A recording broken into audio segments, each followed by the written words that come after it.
अस्सलामुअलैकुम गाइज, आज की इस वीडियो में हम लोग कंट्रोल स्ट्रक्चर के बारे में देखेंगे। और जो कंट्रोल स्ट्रक्चर होते हैं वो बेसिक एफएल से कहीं ज्यादा होते हैं सी प्लस प्लस के अंदर। तो यहाँ पर हम फ्लो देखेंगे कि सी प्लस प्लस प्रोग्राम का किस तरह फ्लो कंट्रोल होता है और किस तरह हम लोग सी प्लस प्लस प्रोग्राम को लॉजिक देते हैं। हमने ऑलरेडी देखा था अपने प्रोग्राम में बहुत सारे फंक्शन बनाए थे और फिर हमने देखा था कि कौन सा फंक्शन क्या कर रहा है। फिर मेन से फ्लो को स्टार्ट करते हुए हम उन फंक्शन के अंदर जा सकते हैं। हमने बात की थी कि फंक्शन एक स्पेसिफिक टास्क को परफॉर्म करता है और अगर वो टास्क बहुत ज्यादा कॉम्प्लेक्स है तो हम उसको और फंक्शन में भी स्प्लिट कर सकते हैं। फिर हमने ये भी देखा था कि हम फंक्शन इसलिए बनाते हैं ताकि डीबगिंग करने में मदद होती है और बाकी चीजें भी हमने देखी थी जैसे ऑपरेटर वगैरह। अब यहाँ पर पूरे प्रोग्राम को किस तरह स्ट्रक्चर करना है इस बारे में हम लोग बात कर लेते हैं। तो सी प्लस प्लस में जो कंट्रोल स्ट्रक्चर होते हैं उनका काम होता है कि एक प्रोग्राम को फ्लो देना और लॉजिक देना, मीन्स प्रोग्राम में जान डाल देना। Control structure C plus plus में तीन तरह के होते हैं। पहला होता है सीक्वेंस स्ट्रक्चर और जो दूसरा होता है हमारे पास वो है सिलेक्शन स्ट्रक्चर और जो तीसरा होता है हमारे पास वो है लूप स्ट्रक्चर। ये तीन हमारे पास बेसिक कंट्रोल स्ट्रक्चर होते हैं। अब बेसिक कंट्रोल स्ट्रक्चर को हम किस तरह ड्रा कर सकते हैं, सबसे पहले सीक्वेंस स्ट्रक्चर को देखते हैं। और सीक्वेंस स्ट्रक्चर क्या होता है कि आपने एंट्री ली सबसे पहले प्रोग्राम के अंदर। एंट्री लेने के बाद आपने कहा कि एक्शन को परफॉर्म करो और ये एक्शन आपने परफॉर्म किया।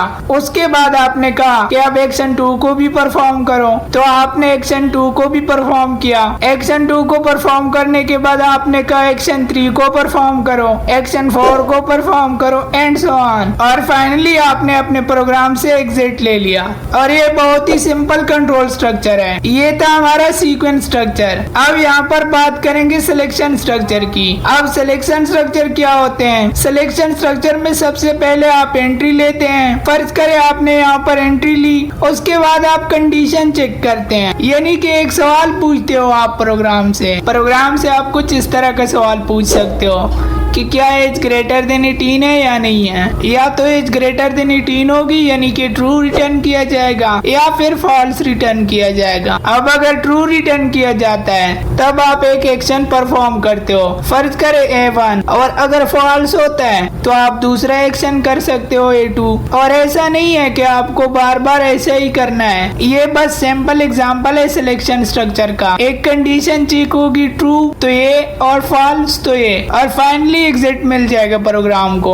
अब जैसे हो सकता है आप वोटिंग करने बैठ गए तो वहाँ पर आप कंडीशन लगा सकते हैं कि जिसका एज 18 से कम है वो वोट नहीं डाल सकता। तो ये सिलेक्शन स्ट्रक्चर है, ये प्रोग्राम डिफाइन कर सकता है, लिस्ट बना सकते हैं उन लोगों की जो वोट डाल पाएंगे और फाइनली हमारा प्रोग्राम एग्जिट होता है। अब तीसरा है हमारा लूप स्ट्रक्चर। और लूप स्ट्रक्चर थोड़ा कॉम्प्लिकेटेड होता है, मतलब ज्यादा भी कॉम्प्लिकेटेड नहीं है बट इन दोनों के कंपैरिजन में। इसमें क्या होता है कि सबसे पहले हम एंट्री लेते हैं, एंट्री लेने के बाद यहाँ पर लूप होता है और आप कंडीशन को चेक करते हैं। एग्जाम्पल दे रहा हूँ बस आप लोगों को समझाने के लिए। और उसके बाद अगर वो ट्रू होता है तो आप ये एक्शन परफॉर्म करते हैं और इसके बाद आप वापस से लूप करते हैं। जैसे फर्ज करें आप नेचुरल नंबर प्रिंट कर रहे हैं और नेचुरल नंबर आप 1 से लेकर 15,000 तक प्रिंट कर रहे हैं, तो आप क्या करेंगे? आपने एंट्री ली प्रोग्राम में, उसके बाद कंडीशन चेक की, कोई वेरिएबल आपने बनाया है आई नाम का। आपने कहा कि क्या आई की वैल्यू 15,000 से कम है, तो हाँ कम है। आपने प्रिंट किया नंबर और आई को 1 कर दिया। फिर आप वापस से लूप में आ गए,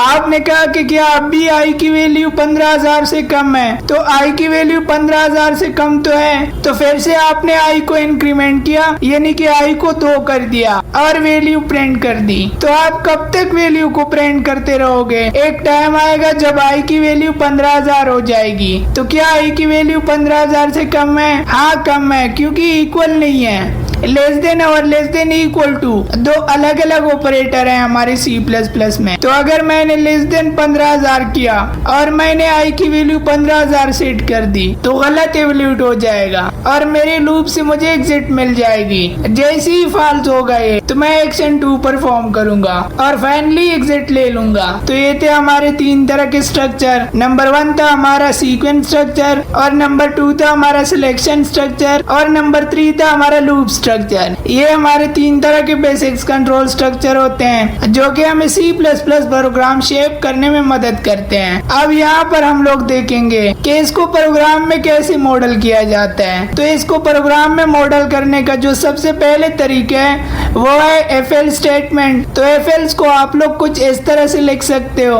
if I is less than 5 और फिर उसके बाद Cout I कर सकते हो, I++ कर सकते हो। तो ये जस्ट सिंपल सा प्रोग्राम है और मैंने I को इनिशियली 0 एज्यूम किया है। तो यहाँ पर I की वैल्यू अगर मैं चेक करना चाहूँ तो हमें 1 2 3 4 यहाँ पर प्रिंट होके मिलेंगे। तो ये हमारा बेसिक FL स्टेटमेंट है। उसी तरह एक FL लैडर भी होती है। उसमें क्या होता है कि मल्टीपल FLs सेल्फ लैडर होते हैं और उसको भी हम लोग पढ़ेंगे। मैं आप लोगों को VS कोड में ले जाकर एक्चुअल प्रोग्राम बनाकर दिखाऊंगा आप लोगों को कि किस तरह हम लोग इस चीज को कर सकते हैं। दूसरा जो हमारा तरीका होता है वो है स्विच केस। स्विच केस को हम लोग किस तरह इस्तेमाल करते हैं, हम लोग एक स्विच बना देते हैं। केसेस जो होते हैं वो अलग अलग होते हैं। जैसे फर्ज करें मैंने I पे स्विच लगा दिया और I की वैल्यू फर्ज करें 1 से लेकर 5 तक हो सकती है कि I की वैल्यू 1 है तो क्या करे, 2 है तो क्या करे, और ये मैं आप लोगों को क्लियर कर दूंगा। अगर आप लोगों को अभी समझ में नहीं आ रहा तो आप लोग बिल्कुल भी परेशान ना हो, मैं आप लोगों को अभी जल्दी से VS कोड में ले जाऊंगा और वहाँ पर आप लोगों को ये सारी चीजें समझाने वाला हूँ। तो अभी मैं आप लोगों को VS कोड में ले जाना चाहता हूँ और वहाँ पर एक प्रोग्राम लिखेंगे जो कि FL लैडर को इम्प्लीमेंट करेगा और उसी के साथ साथ हम लोग स्विच केस को भी समझेंगे। तो चलते हैं अपने विजुअल स्टूडियो कोड में और वहाँ पर कोडिंग करके देखते हैं। ऑलराइट गाइस, मैं आ चुका हूँ अपने कंप्यूटर के अंदर और यहाँ पर अब हम एक प्रोग्राम लिखेंगे जो कि इम्प्लीमेंट करेगा FLs और स्विच केस, और हम लोग देखेंगे कि ये दो कंट्रोल स्ट्रक्चर किस तरह हमारे प्रोग्राम में हम लोग यूज कर सकते हैं। FLs की मदद से इम्प्लीमेंट करेंगे और हम लोग इफेक्टिव प्रोग्राम किस तरह लिख सकते हैं अपने C++ के अंदर। तो यहाँ पर मैं आप लोगों से कहना चाहूंगा कि अगर आप लोगों ने अभी तक मेरी C++ की प्लेलिस्ट को एक्सेस नहीं किया तो मैं चाहूंगा इसको जल्दी से जल्दी एक्सेस कर लें और बुकमार्क और सेव भी कर लें। वापस से आते हैं अपने VS कोड में और मैं यहाँ पर जल्दी से एक नया फाइल बनाऊंगा जिसका नाम मैं रखने वाला हूँ tut9.cpp। उसके बाद मैं यहाँ पर लिखूंगा #include istream, उसके बाद यूजिंग नेम स्पेस std, फिर उसके बाद एंटमैन और उसके बाद मैं यहाँ पर लिखूंगा रिटर्न 0 और यहाँ पर मैं Cout करके लिख देता हूँ दिस इज ट्यूटोरियल 9। इसको रन करके देख लेते हैं कि ये काम भी कर रहा है या नहीं। तो ये आप लोगों के लिए एक बोनस टिप है कि जब भी आप लोग एक न्यू मशीन में कोडिंग करते हो तो सबसे पहले उसमें एक सिंपल सा प्रोग्राम लिखो कि वो सही से काम कर रहा है या नहीं कर रहा। तो इससे आपका जो प्रोग्राम है वो टेस्ट हो जाता है, आपका एनवायरनमेंट टेस्ट हो जाता है। तो यहाँ पर आपको एश्योरिटी आ जाती है कि हाँ मैं इसमें C++ कोडिंग कर सकता हूँ। अब मैं इसको कमेंट आउट करके एक सिंपल सा प्रोग्राम लिखूंगा और मैं यहाँ पर Cout करके लिखूंगा टेल मी योर एज। सबसे पहले अपने वेरिएबल को डिक्लेयर करता हूँ एंड एज और उसके बाद मैं यहाँ पर लिखूंगा CNH। अब यहाँ पर जैसे ही हम इस प्रोग्राम को रन करेंगे सबसे पहले tell me your age print होके आएगा, उसके बाद हमसे एज की वैल्यू मांगी जाएगी और उसके बाद जैसे ही मैं एज की वैल्यू एंटर करूंगा तो उसकी वैल्यू एज में स्टोर हो जाएगी। फर्ज करें जैसे ही मैंने एज की वैल्यू डाल दी 30 35 40 तो एज में वो आ जाएगी। तो मैं यहाँ पर लिखूंगा if age is less than 18, उसके बाद मैं Cout करके लिखूंगा you cannot come to my party, उसके बाद एंडिल लिखूंगा। अगर ऐसा ना हुआ तो else if भी। अब else if में क्या होता है, else if में भी हम लोग कंडीशन डाल सकते हैं। else if में भी हम लोग कंडीशन को चेक करते हैं एज इज इक्वल टू 18 और मैं यहाँ पर Cout करके लिखूंगा you are a kid you will get passed to the party। by the way just string है, यहाँ पर मैं कुछ भी लिख सकता हूँ। फिर उसके बाद मैं यहाँ पर else लिखूंगा, उसके बाद मैं यहाँ पर Cout करूंगा you cannot come to the party। अब हम इस प्रोग्राम को रन करके देखते हैं तो होगा क्या। सबसे पहले मुझसे एज की वैल्यू पूछी जाएगी। फर्ज करें मैंने 20 डाल दी। सबसे पहले ये कंडीशन चेक होगी, क्या ये कंडीशन ट्रू है, फॉल्स हो जाएगी अगर 20 डाल दी तो। फिर ये नीचे आएगा क्या ये ट्रू है, ये भी फॉल्स हो जाएगी और फाइनली ये प्रिंट हो जाएगा। अब यहाँ पर अगर मैंने 10 डाल दी तो ये कंडीशन ट्रू हो जाएगी क्योंकि 10 इज लेस देन 18 और उसके बाद ये बाकी किसी चीज को चेक नहीं करेगा। तो इसलिए मैंने यहाँ पर FL एल्स कंडीशन लगाई ताकि कोई भी कंडीशन ट्रू हो तो उसके बाद ये नीचे नहीं जाएगा। तो यहाँ पर रन करके देखते हैं इस प्रोग्राम को। तो यहाँ पर मैं एज की वैल्यू फर्ज करे 3 डाल देता हूँ। तो ये कह रहा है you can not come to the party. क्यों बोल रहा है ऐसा? क्योंकि एज इज लेस देन 18 है। वापस से अगर मैं इसको रन कर दूं तो मैं अगर यहाँ पर 18 डाल दूं तो इसने ये चेक किया और ट्रू हुआ तो इसने ये प्रिंट कर दिया you are a kid, you will get a kid pass to the party. तो इफ एल्स लेटर इस तरह से काम करते हैं। और यहाँ पर अगर मैं एज 81 डाल दूं तो इसने क्या प्रिंट किया? You can not come to my party. इसने सारे कंडीशन चेक किए और जहाँ पर ये ट्रू हुआ तो वहाँ पर इसने ये प्रिंट कर दिया। तो हर एक कंडीशन के लिए हमने अलग अलग सी आउट लगाए थे। अब जरूरी नहीं है कि आप लोग सी आउट ही लगाएं, आप लोग कुछ और चीजें भी यूज कर सकते हैं। जैसे हो सकता है आपके एफ के अंदर एक फंक्शन रन हो रहा हो या आपके एफ में और इनपुट लिए जा रहे हो यूजर से। सो आई होप कि आप लोगों को ये समझ में आ गया होगा कि किस तरह हमने सिलेक्शन स्ट्रक्चर को इम्प्लीमेंट किया। अब आने वाले वीडियोस में आप लोगों को बताऊंगा कि लूप स्ट्रक्चर को किस तरह इम्प्लीमेंट करते हैं, लेकिन उससे पहले सिलेक्शन स्ट्रक्चर को इम्प्लीमेंट करने का एक और तरीका जो कि स्विच के स्टेटमेंट है उसको देख लेते हैं। तो मैं यहाँ पर लिखूंगा सिलेक्शन कंट्रोल स्ट्रक्चर स्विच के स्टेटमेंट। मैं यहाँ पर सबसे पहले स्विच लिखूंगा, एक बहुत ही सिंपल सा प्रोग्राम बनाऊंगा। तो यहाँ पर जैसे ही मैंने स्विच लिखा इसने मुझे स्निपेट दे दिया। और ये किसने दिया मुझे? हमने जो C++ की एक्सटेंशन इंस्टॉल की थी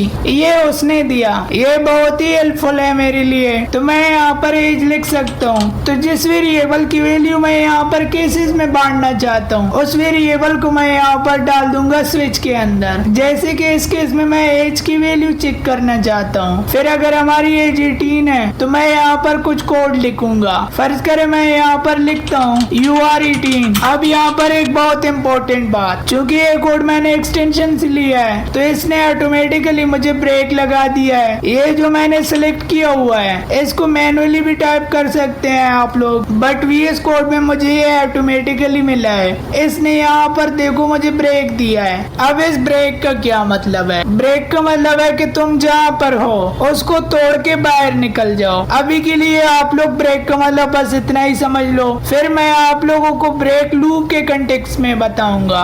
लेकिन अभी के लिए बस इतना समझ लो कि जहाँ पर आप हो उसको तोड़ के बाहर निकल जाओ। तो यहाँ पर क्या होगा, ये केस 18 में आएगा। अगर एज की वैल्यू 18 होगी तो ये सी आउट प्रिंट कर देगा और उसके बाद आगे कुछ नहीं देखेगा, इसको तोड़ के बाहर निकल जाएगा, यानी कि यहीं पर रोक जाएगा। सो यहाँ पर मैं और केसेस के बारे में लिखूंगा जैसे केस 22 और उसके बाद यहाँ पर मैं फर्ज करे केस 2 और फाइनली मैं यहाँ पर डिफॉल्ट लिख दूंगा और डिफॉल्ट में मैं लिख दूंगा नो स्पेशल केसेस और यहाँ पर हैंडल भी लगा देते हैं और इसको कॉपी करके मैं यहाँ पर भी लगा देता हूँ और यहाँ पर भी लगा देता हूँ ताकि ये हमें अच्छे से दिखाई दे। और इसको मैं केस 2 कर देता हूँ और यहाँ पर भी 22 कर देता हूँ। अब इस कोड को देखो, इसको भी हटा देता हूँ। अब मैंने यहाँ पर स्विच एज लिखा है, यानी कि एज जो वेरिएबल है उसको चेक करो। अगर उसकी वैल्यू 18 हो तो ये प्रिंट करो और उसके बाद नीचे वालों को भूलकर कूद जाओ नीचे। तो यहाँ पर ये सिर्फ इतना प्रिंट करेगा।